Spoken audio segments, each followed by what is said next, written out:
Intègre et juste. Sous Isabelle Maréchal, se cache peut-être une super-héros.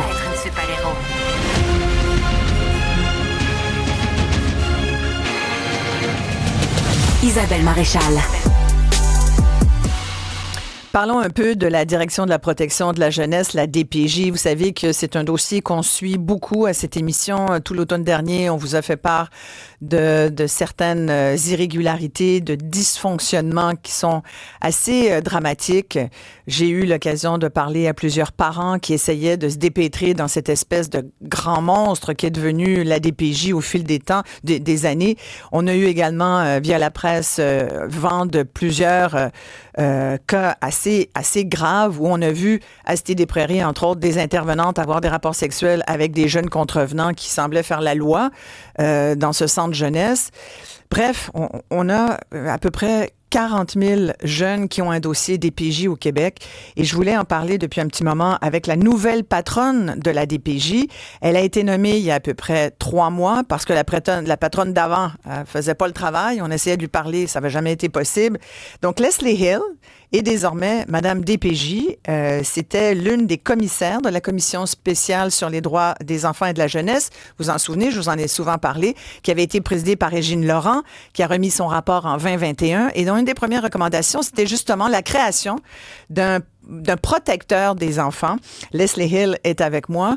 On va avoir le temps de se parler puis de faire un petit peu le tour de ce dossier-là qui intéresse beaucoup nos auditeurs. Et vous me permettrez, Madame Hill, merci d'abord d'être avec nous, de donner nos numéros pour que les auditeurs puissent intervenir, poser des questions. Vous pouvez m'envoyer d'ailleurs vos commentaires. Hein. Vous faites par texto le 187 Cube Radio et au téléphone, si vous voulez directement nous parler, vous faites le 1-877-827-2346. Leslie Hill, merci d'être là. Merci à vous. Ça fait 3 mois, un peu plus de 3 mois que vous êtes là. Bientôt un peu moins. Un peu moins. Bientôt votre 100 jours. On dit que les 100 jours sont importants. Alors, faisons d'abord le premier bilan de votre arrivée depuis que vous êtes là, à la tête de cette institution visiblement en crise depuis longtemps. Qu'est-ce que vous avez découvert en arrivant à la DPJ? C'est clair que j'ai dit, quand j'ai été nommée, que je voulais qu'on mette une grande lumière dans la maison. Donc, c'est clair que je découvre des choses.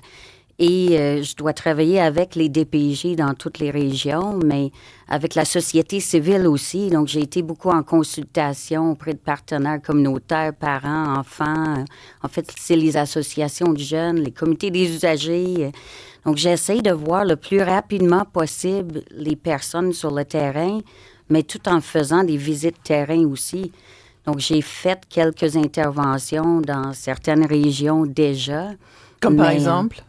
Ben, comme à Laval, c'est pas un secret. C'est clair que j'étais très inquiète de l'utilisation des mesures de contrôle là-bas. Donc, c'est vraiment une décision conjointe que j'ai prise avec la PDG, mais en même temps, j'essaie de travailler avec ces PDG-là qui connaissent pas toujours la protection de la jeunesse dans les CIS et les CIUS pour vraiment les conscientiser au rôle qu'ils ont à jouer aussi. Donc, on a pris cette décision-là qu'on aurait de l'accompagnement là-bas pour réduire le recours à ces mesures-là. Là, on va rappeler à nos auditeurs de quoi on parle. C'était l'automne dernier, en octobre dernier, entre autres, la presse sortait ce scandale où on apprenait il y a plusieurs choses qui sont sorties, notamment cette histoire là, dont je viens de parler, c'est-à-dire que des jeunes contrevenants, des jeunes là, qui étaient sous la DPJ, mais parce qu'ils avaient commis des délits de toutes sortes, des crimes, qui ont eu des rapports sexuels ou en tout cas des relations, même dont un qui aurait même eu un enfant avec une intervenante. Il y a 9 intervenantes de la DPJ d'impliqués. Il y aurait même un surveillant. Bref, il y a comme tout un système là, qui était mis au jour. C'est sûr que dans votre cas, vous devez vous dire ça n'a juste pas de bon sens, mais on dirait qu'il y a une omerta. Des gens ont su, des gens savaient, des gens n'ont rien dit. Qu'est-ce qui fait qu'aujourd'hui, depuis que vous êtes là, ce genre de situation ne se présenterait plus? Il y en avait un omerta, là. C'est vraiment un scandale pour vrai, puis c'est des abus sexuels qui ont eu lieu dans cet établissement-là, donc... Aujourd'hui, est-ce qu'il y a eu des représailles? Est-ce qu'il y a eu des accusations de portée? Qu'est-ce qui est arrivé dans ce dossier-là? Tous ces dossiers-là ont été signalés à la police. Donc, il y a encore des enquêtes en cours présentement au moment qu'on se parle. Mais l'établissement, vous voyez, moi, c'est sûr que j'ai un rôle de vigie, de surveillance. Donc, je dois parler avec les gens, je dois m'assurer qu'ils font les bonnes affaires. Donc, dans cette situation-là, il y avait une enquête faite par 2 enquêtrices externes, nommées par l'établissement. Je sais que ça a choqué certaines personnes, mais c'était quand même... C'est comme la police qui enquête sur la police. Ben, je suis pas d'accord avec vous parce que la police a été, en fait, informée de toutes les situations et fait ses enquêtes en parallèle. Mais moi, je trouve qu'il fallait qu'ils fassent cette enquête avec 2 personnes externes, qui a été quand même une grande enquête avec plus de 50 personnes interviewées, avec des constats assez accablants au bout, là. Comme? Bien, un manque de sécurité au niveau du site. On a quand même vu qu'il y avait des cellulaires qui se passaient. Et un manque de surveillance tel qu'on pouvait avoir des éducatrices dans une telle proximité avec des jeunes en suivi. Donc, c'est clair que cet établissement-là... Et qui se cachait à peine, parce que quand on lit le dossier, on se rend compte qu'à un moment donné, il y en a plusieurs qui se sont fait prendre sur le fait, en train d'embrasser ou d'avoir des rapports sexuels dans un garde-robe avec un jeune. Bien, c'est sûr que c'est le grand ménage là-bas, puis c'est très difficile, je veux dire, pour les gens qui sont là, qui sont des bonnes personnes, qui essayent de donner des bons services, parce que ça éclabousse tout le monde quand il arrive des choses comme ça. Moi, je veux m'assurer que l'établissement fasse le suivi rapidement, mais il y a beaucoup d'actions que le monde ne savent pas, qui sont en cours quand même là-bas, là. On a demandé au ministère de la Sécurité publique de nous aider spécifiquement dans cette situation parce que on commence à voir une criminalisation des jeunes qui n'est pas la même délinquance qu'il y a 15-20 ans, là, avec des gangs de crimes organisés à l'extérieur, trafic d'armes, etc. Donc, on a vraiment besoin de renforcer notre sécurité dans ces sites. Et là, moi, j'avais parlé justement l'automne dernier avec une mère qui était outrée de savoir que sa fille, qui avait des enjeux de santé mentale, qui avait été placée pour toutes sortes de raisons, déplacée d'ailleurs 25 fois dans le réseau. 25 fois, pouvez-vous croire? Et la jeune fille a 16 ans. C'est depuis... En 3 ans, là, 25 déplacements. Puis ça, on s'est arrêté de compter en décembre. Je vais prendre de ses nouvelles. Probablement que ce ne serait pas étonnant qu'elle ait été déplacée encore. Mais qui était dans le même centre jeunesse, là où il y avait eu à Québec une autre altercation avec des jeunes contrevenants, justement, que vous venez de nommer, là, des jeunes qui sont en attente. Ils sont là parce qu'ils ne seront pas en prison. S'ils avaient 18 ans, ils seraient en prison, mais ou en tout cas dans un autre milieu carcéral, et non pas à la DPJ. Mais comme ils sont mineurs, c'est là qu'ils vont. Est-ce qu'il n'y a pas là un problème? Vous dites, s'il y a une augmentation de la criminalité chez les mineurs, est-ce que ces centres jeunesse sont les bons endroits? Mais il faut comprendre que c'est une très petite tranche de nos jeunes délinquants qui sont dans des centres internes comme ça. Mais ils font du trouble, par exemple. En fait, je veux juste dire, la plupart, ils ont des sanctions extrajudiciaires, donc des peines à purger dans la communauté, des travaux communautaires pour aider, pour remettre un peu à la communauté ou à la société parce qu'ils ont fait quelque chose de pas correct, là. Donc, on a un bon système au Québec qui est même très différent de toutes les autres provinces canadiennes du Canada parce qu'on fait beaucoup plus de réadaptation de jeunes contrevenants. Cela dit, quand tu as la petite gang là, qui ont fait du proxénétisme, qui ont pu aussi commettre des meurtres dans certains cas, trafic d'armes, là, on parle vraiment d'une petite quantité de jeunes au Québec, heureusement. Mais on doit travailler différemment auprès d'eux. Est-ce qu'ils doivent être dans un centre jeunesse? Je crois que oui, parce qu'on ne veut pas emprisonner nos enfants au Québec. Mais quand on est accusé de tentative de meurtre, quand on a posé des gestes criminels, peut-être qu'on n'est plus un enfant, là. Savez-vous quoi? Si vous lisiez l'histoire d'horreur de la vie de ces enfants-là... mais il y a plein de circonstances atténuantes qui font qu'ils se ramassent là, c'est sûr. Ils sont traumatisés, ces jeunes-là, et ont choisi le chemin de la criminalité, puis on a une obligation au Québec d'essayer de les réhabiliter. Mais pas au détriment des autres, par exemple. Et c'est ça, hein, la ligne est là. C'est vraiment la protection de la société. Hein.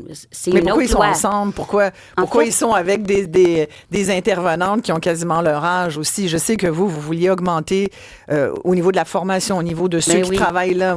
Vous dites comment ça se fait qu'il y a des intervenantes de 20 ans alors que le jeune a 17. Là. C'est sûr que cette proximité-là, cette promiscuité-là, ça encourage des comportements sexuels particuliers, là. Ces milieux-là ont besoin d'une attention spécifique. Bien, depuis que vous êtes là, alors, est-ce que les gens qui sont là sont plus âgés? Est-ce qu'ils ont plus d'expérience, les intervenants là, de la DPJ? Ben, en 3 mois, il n'y a pas eu de miracle de fait ici. Okay. Mais ce que je suis en train d'essayer de voir, c'est le filtrage à la porte d'entrée, qui on met autour de ces jeunes-là et surtout comment on les accompagne. Parce qu'il y a eu un glissement dans les 10 dernières années assez grave en protection de la jeunesse. Dû à quoi, Leslie Hill?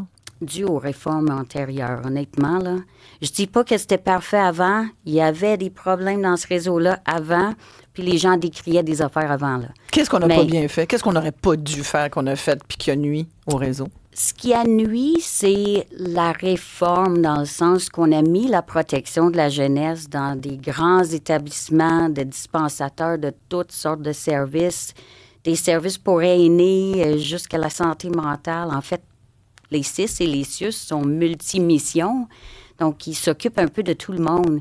Donc, mais avec Santé Santé Québec, normalement, il n'y en a plus de CIS et de CIUS, là, si on a bien compris. Bien, il existe encore. C'est juste que là, maintenant, ils sont tous rattachés à Santé une grande Québec. instance. Voilà. Ça va nous aider jusqu'à une certaine mesure, dépendamment de comment on met en place les structures qu'il faut. Puis là, je parle pas de faire une autre réforme, on est en train d'en vivre une. Là. Puis qui n'a pas été bonne, vous venez de me dire, là. Mais savez-vous ce qui est difficile? C'est une fonction d'État, ça, la protection de la jeunesse. C'est pas un service. Justement, c'est une loi spécifique qui a recours à différents dispensateurs de services pour aider des enfants, mais c'est une fonction d'autorité de l'État dans la vie privée des citoyens quand même. Il faut que ce soit extrêmement prudent, en fait, dans la façon de l'appliquer. Puis ça prend une grande rigueur, ça prend du monde spécialisé.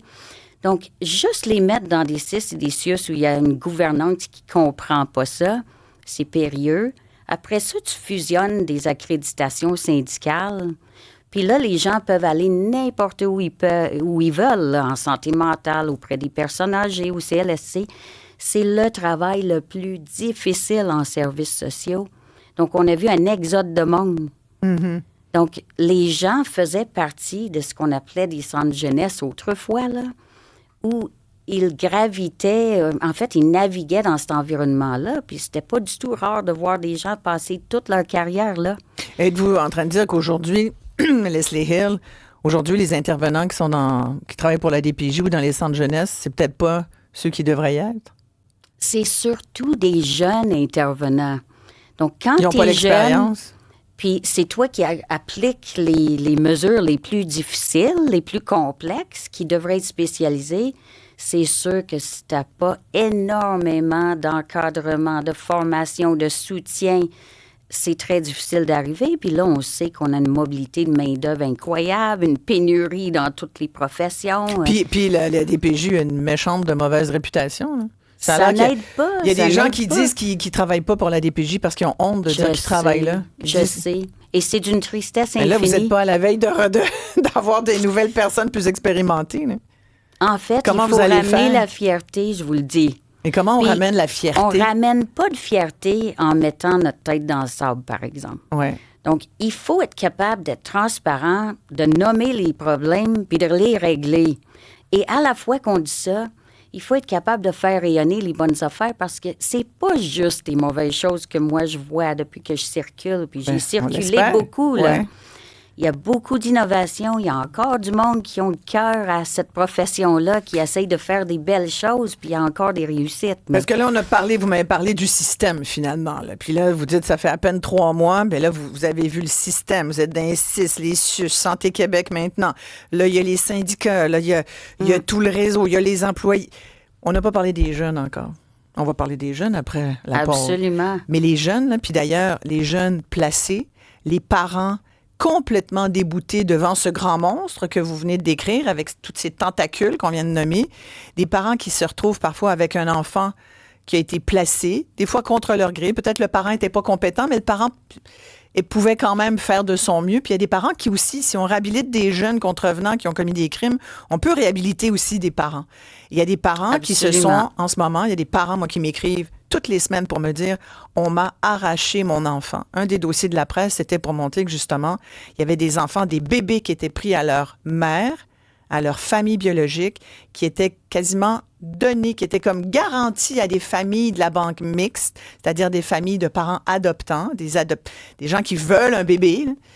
Et on leur dit « Inquiétez-vous pas, il y en a plein à DPJ, vous allez en avoir un, ce sera pas long ». C'est comme, sincèrement, dit comme ça, on se dit « Voyons, y a-t-il du trafic d'enfants au Québec à la DPJ? » Ça, c'est grave ce qui se passe. Alors, je vais vous entendre là-dessus après ceci. Si vous voulez intervenir, 1877-827-2346 par texto, vous faites le 187 Cube Radio. Je suis en compagnie de la nouvelle patronne de la protection de la jeunesse, Leslie Hill. À tout de suite.